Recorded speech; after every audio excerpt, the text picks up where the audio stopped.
Good morning. It is 11:50 a.m. on Saturday, August 31st, 2019. I'm Christiana Ellison. Been up maybe an hour. This is 5 more minutes.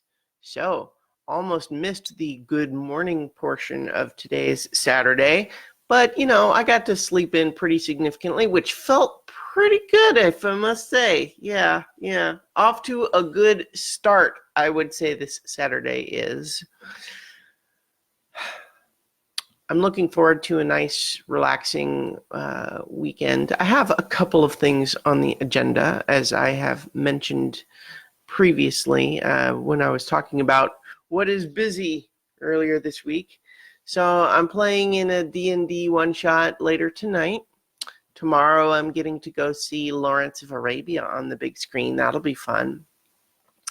But today, for the most part today, I'm just going to hang out inside. Probably going to play some video games. Going to read through some RPG stuff. I'm studying Shadowrun and Invisible Sun, kind of tag teaming right now. So both of those are pretty interesting. And yeah, hanging out. I am avoiding all of the nonsense going on in downtown Boston today because the dumbness that is the straight pride parade is happening today, and it seems almost guaranteed that there will be more protesters than participants. I'm not sure if there will actually be a lot of either, frankly, or I have no idea. It's so stupid. But hopefully there's no one there looking to, pick fights or anything like that. But I'm steering well clear of the whole thing regardless. No, I'm much more interested in, continuing to watch TV. So last night I finished watching season 2 of Mindhunter, which is the Netflix show about the FBI Behavioral Sciences Unit at the time when they were just starting to put together psychological profiles of serial killers. And it's pretty interesting. I'm not generally a true crime person. I enjoy stuff like that sometimes, but it's not something I follow with a passion.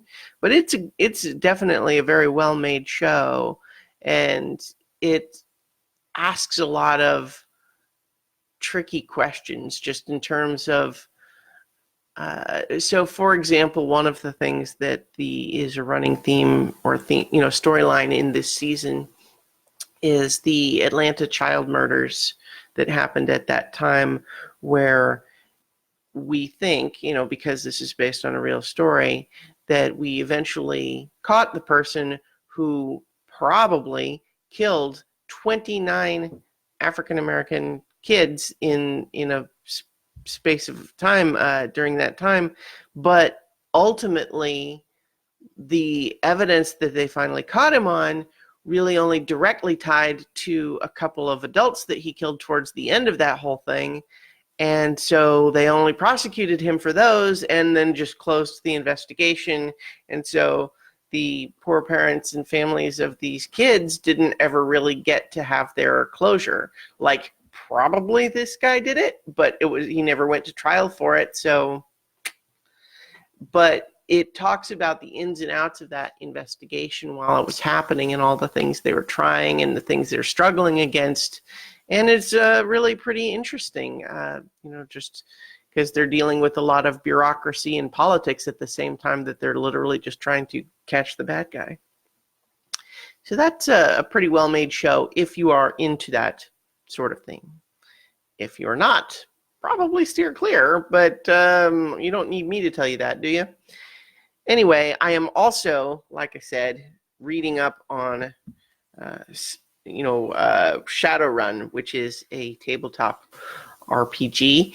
And I picked up, so I had previously decided to check it out and picked up the source book only to realize that I had bought 5th edition just as 6th edition was preparing to come out. And so I actually, whoops, I don't know, my camera's focus suddenly went weird.